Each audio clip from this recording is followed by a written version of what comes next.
Hi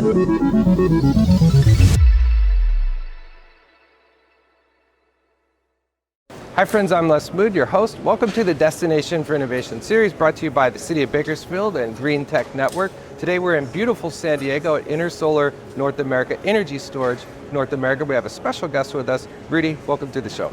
Thank you, Les. How are you doing today? Absolutely good. It was amazing being here, seeing you guys work so hard and the competition, really exciting. Good day. Appreciate that. Thankful it's over. It's a lot of work. Yeah, well, thanks for taking the time to talk and share a little bit about your insights. So could you tell a little bit about yourself, share a little bit, and then maybe something that the world or your associates don't know about you? Yeah, name's Rudy Saporite. I'm Program Director for IBTS's Energy and Sustainability Group. Been with IBTS for 13 years now. I come to IBTS from a general contracting background. I used to own my own general contracting business, built a few homes in New England area. I guess if there's one thing not all of my colleagues or most of my colleagues know about, I used to train Brazilian Jiu-Jitsu and try to take a bit of time to continue my training as I age in an effort to keep my body feeling as younger, as capable as possible despite my receding hairline. Well, yeah, so between the growing up with your brothers and fending them off and the Jiu-Jitsu, we know not to mess with you, especially with the games over here, so good times. Yeah. Where did you say? Go ahead. No, thank you. The good part, actually, bringing that together is I stopped fighting after I learned Jiu-Jitsu because I realized how terrible I was at fighting prior to training Jiu-Jitsu, right? Wow. And then you gain a real respect for, similar to working in the industry, right?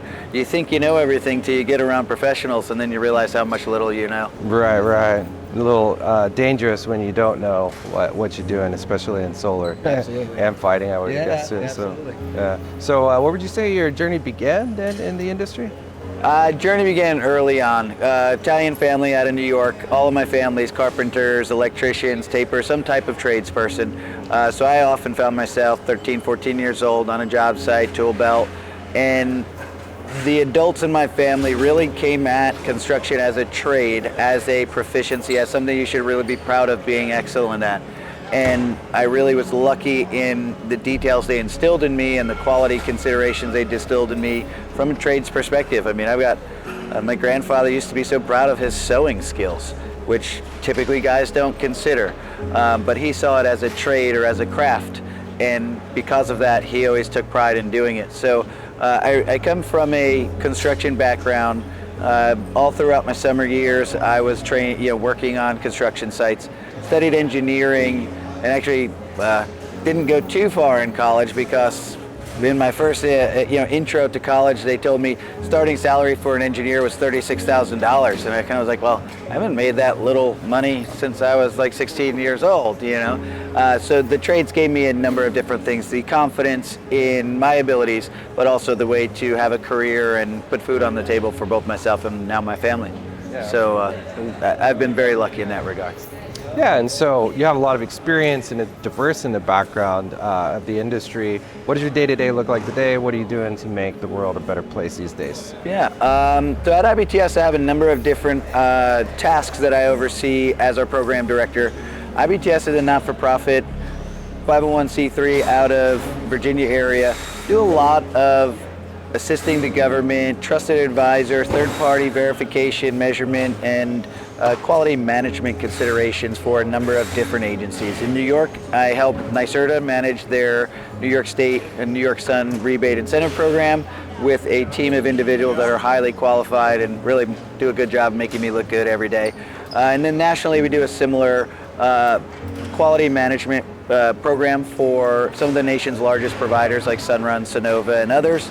And we provide those services here in California, in the Northeast, Puerto Rico. We've been out in Guam. So I get the really fun opportunity to oversee a group of highly qualified individuals in providing insight and oversight to the solar industry in a variation of different ways, whether it be creating standards or codes, helping to verify various different investments in solar energy, renewable energy projects, and also where I think some of the most valuable content that I can provide is turning all that information into workforce development to help train others coming up in the trades to be better at what they do and more safe at what they do. Yeah, really important work. And you've obviously seen a lot, and we call the industry the solar coaster. I'm kind of curious, from your perspective, maybe some examples of struggles and maybe some triumphs along the way that others could learn from. I may get beat up at the next conference for saying this. I look at solar in a much different way than I think the industry does. The industry tends to look at solar as its own thing, its own new task, its own new created kind of content. And I approach solar from a different aspect. I see solar as a proficiency within an electrical trade. And such, I approach it from a tradesperson kind of standpoint. There's no shortage of history in the NEC code or an electrical trade where we didn't wire batteries. We've been using batteries in UPS systems for years. We've been doing a number of different things with energy storage, whether it be flywheels or other components. And it was only until recently that we in the quote green industry started to take this in as our own thing. And I guess I don't know that that's done us any favors other than give us a really feel-good sort of position for being in energy. We are doing a great service to both the environment and to the greater energy goals as a country. But when we consider some of the hurdles we're now in as solar becomes mainstream, we're having to sort of shape-shift both our acknowledgement of our role within the trade as well as what we do within the greater good of the community and the industry in ways that maybe facilitate getting solar into mainstream unionized type working spaces or even school type training areas. So as we sort of demystify this from a green and eco-friendly thing into a very robust, very high technology capability within an electrical proficiency, we begin to include more in the industry. That's good for growth, good for competition, and also just good for shared training and coming up with ways to standardize the various different things we do. So I'd say if I look at solar one way, I look at it a way that it integrates into a building science portfolio or into an envelope overall. Solar is often less useful if it's not part of a building system or an envelope of some sort or a vehicle or some mechanism that is an off-taker of that generation. So I kind of approach it from a full envelope suite or a building science standpoint, which I think gives me a leg up in seeing it as a whole picture or as a concerted system that makes an end goal possible. Yeah, absolutely. I agree. I think, the holistic approach is very important, especially even not just on an integration basis, but from a stakeholder basis as well. And so these things don't operate in a silo. That's a great point. When you consider stakeholders, solar industry has a number of stakeholders. We have investors such as large banks, even regional and community banks. We have the consumer. We have the off-taker for power, the utilities in there. There are a number of different, quote, stakeholders that are potentially at risk or have potential for benefit within that solar circle. So that's a really good point.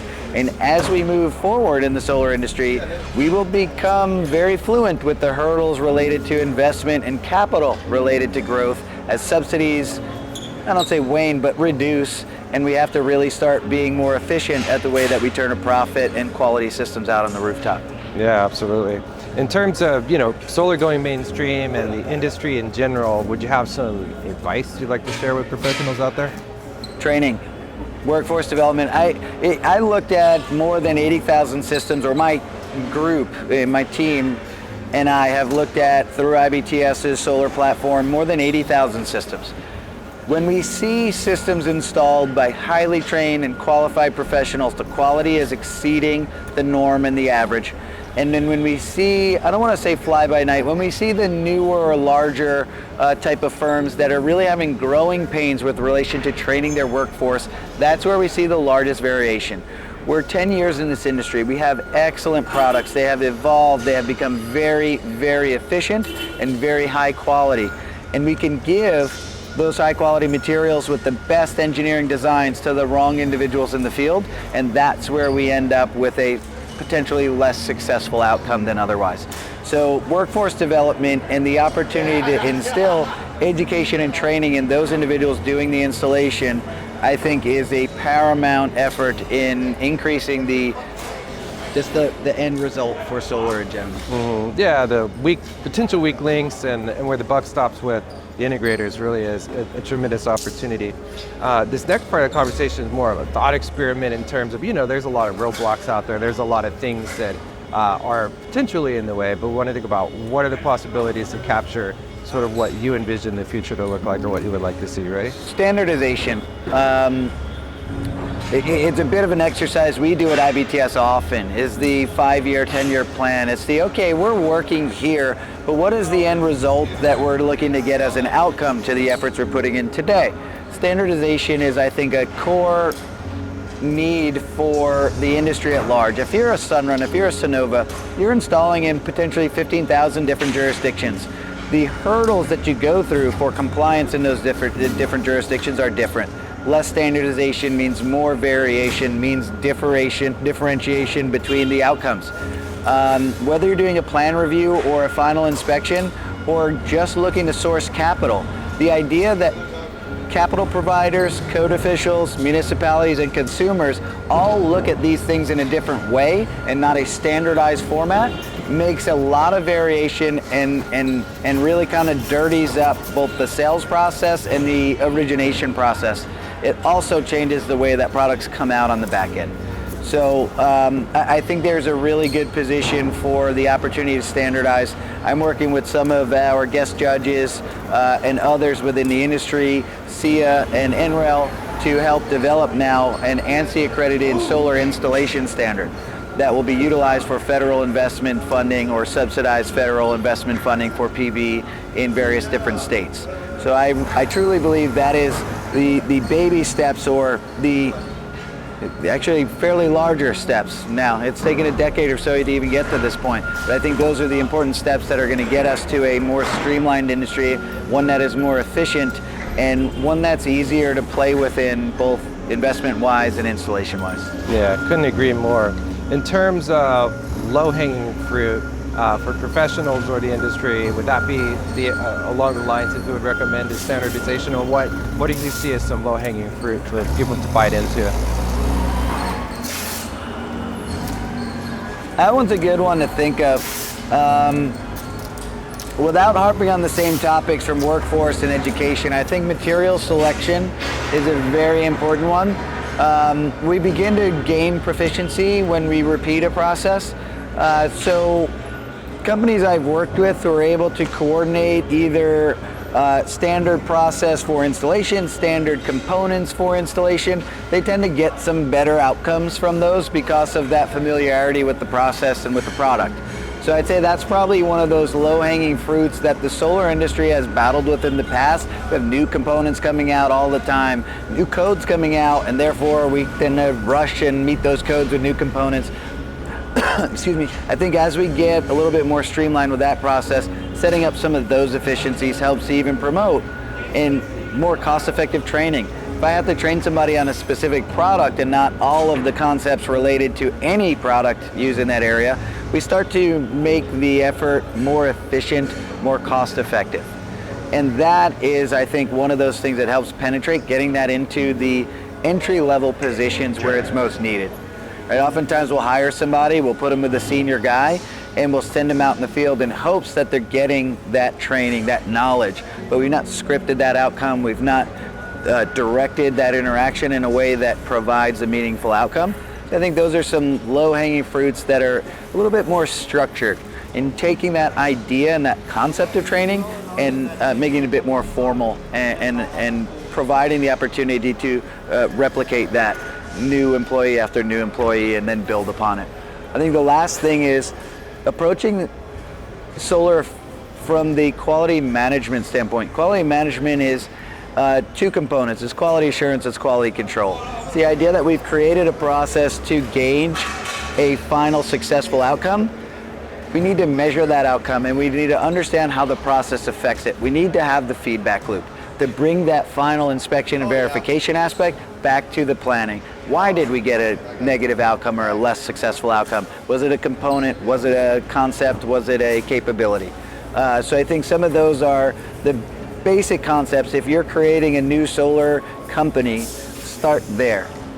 start there, and that will promote a much faster opportunity to growth and success. Yeah, absolutely. Yeah, standardization and utilization of the same product I've seen personally is a tremendous ability to scale. Otherwise, you're starting, not just on the install side, but operations, negotiations, all the things necessary to bring in different supply. Yeah. In terms of bigger challenges, what are some of the bigger challenges in the industry that we shouldn't ignore, that we should tackle? That's a good question. I think I approach it at working at IBTS. We're oftentimes working with state, local, and federal clients, and we're oftentimes working with municipalities that are dealing with maybe a recent emergency, similar to Puerto Rico. We're doing oftentimes a triage to a disaster event. We are responding to an opportunity. I don't mean to insult by calling a disastrous event an opportunity, but oftentimes federal funding will come in after a disastrous event. And then we are reactionary to the funding, and we are throwing Band-Aids, green Band-Aids albeit, at a problem we're trying to fix. I think companies or communities, municipalities that are more successful at this have a 10-year roadmap that is incorporating their opportunity without federal or other funding to achieve a goal, but it also leaves them prepared in the event of a disaster to utilize that federal funding in a way that's most advantageous to their local environment. So a little bit of pre-planning for the inevitable disaster opportunities that come up in terms of federal funding, I think is very useful as we think of ways where we as community stakeholders can differentiate our ability to promote green energy and resilience at the local level through renewables. Yeah, absolutely. And speaking of local and communities, what role do you see community playing in this industry? Huge role. Whether it be a community solar project, whether it be a community supporting a trade training program for local youth or others trying to get into the workforce. The solar industry is 250,000 or more employees. It's one of the fastest growing industries in the country, and it is promoting opportunities for a number of different future technologies in renewable energies. So communities prepared to capitalize on any opportunities within their stakeholder group or their constituency to utilize tax dollars or local funding opportunities to promote these community resilience efforts are definitely a great plan. And having that awareness that there may be opportunities that come up through less than desirable circumstances that we may need to capitalize on. Yeah, it's great advice. In terms of looking back, your legacy and the work that you're doing now, what would you like to see happen in the world as a result of all your efforts? I was talking about this with my boss yesterday. I'd like to retire and start my own shop class. Some of my shop teachers, whether I go so dramatically to say they saved my life, they certainly put my life in a trajectory that was led to success and led to a really rewarding career where I can get something tangible out of my work. I'm helping people daily. And some of this is like, great, you're helping people. No, we're helping people daily. When you go to Puerto Rico after Hurricane Irma, Hurricane Maria, and you start helping people get food on the table, you get water back into those communities, you get people back into those homes. These are really, really rewarding outcomes to what is a hard project and a hard job, but it couldn't be better use of an individual's time. So you do a really good job talking about workforce development, and you also make a really strong case for the personal reward that you get from being in the industry. I'm curious, especially from a workforce development perspective, do you think a just and equitable transition, more so an inclusive energy transition, is possible, and if so, how? I do. I think that also is a big position where communities can support and help. Some of the low-income communities maybe have less opportunity to train some of those citizens in various different proficiencies, whether it be trades or otherwise. They also have potentially less funds available to put these community projects in. That was one of the real big efforts we took when approaching Puerto Rico. We didn't want to just be a stateside company coming down to get some disaster relief funding and leaving, after doing some really good work. We're down there trying to train individuals so that the local community has the resources and the capabilities to support themselves long term. This isn't a band-aid on an effort. This is a preparation and a capability building capacity that really leaves that local community in a better position to thrive and to maintain their own resilience. And we look at, recently IBTS was part of a team trying to identify some training opportunities in DC around Ward 7 and 8. One of the projects that we've been working on recently at IBTS was an effort to get some training funding from a federal entity to do training in DC's Ward 7 and 8, which is a traditionally lower invested in community with less opportunities for training and diversification of trade and opportunity in those areas. So IBTS as a not-for-profit, that's why I really get to enjoy my job. I don't have to sell every day. There's a public good component that we build into the way that we manage our value and our investment in an area. And I truly think, again, being a guy growing up outside of New York, I'm where I am today because of the opportunities provided to me by trades and by those training me into the trades. So I am a really good example of how that type of investment in equitable communities or other populations in those spheres will get a positive outcome that leads to generations worth of successful outcomes. Yeah, I really appreciate your example, and we're here because of the city of Bakersfield, and I'm curious, as we pursue being more of a place for a destination for innovation, as a hub for technology, what key advice would you provide for the city and the residents? Key advice for the continued growth and expansion of solar is really storage. And this is less a community-specific issue. This is a technology-specific issue. The reason why fossil fuels traditionally have been considered resilient is because I could put them in a can and I could store them over here until I need them. Whether it be Bakersfield, whether it be any other city, Puerto Rico, San Juan, there are a number of different ways to store energy that need to be considered. Not just battery and chemical storage, but the opportunity for maybe a hydro or a weighted type storage. There's a number of different mechanisms without us geeking out on the technologies. But storage, the ability to harness, you guys have all the opportunity to harness solar in the world here in California. It's time of use issues that we battle with. It's the opportunity to store that in a way that's useful and meaningful to those that need to offtake it later. So as folks consider, I think, community planning efforts, technology development efforts, think of ways that are outside the box, not in terms of generating power, but in terms of storing that power. There becomes a time, I think California hit this net negative issue a couple years back where you all produce more power during the day than you use, and that leaves you pushing power and giving power away to other nearby states. That is a net negative to growth. And what happened is generation and collection exceeded the opportunity for storage. And that's where we get that imbalance. So focusing on the opportunities for storage will help solar continue to grow in ways that the communities and our grid can maintain them. Awesome advice. Appreciate it. Again, appreciate everything you're doing. Thanks for taking the time. It's been a pleasure getting your insights, and keep up the good work. Pleasure's been all mine. I really appreciate the opportunity to speak with y'all today. Thank you very much. Thank you. Appreciate it. And thank you for joining us on the Destination for Innovation. Be sure and connect with Rudy, collaborate and create, and we will see you soon.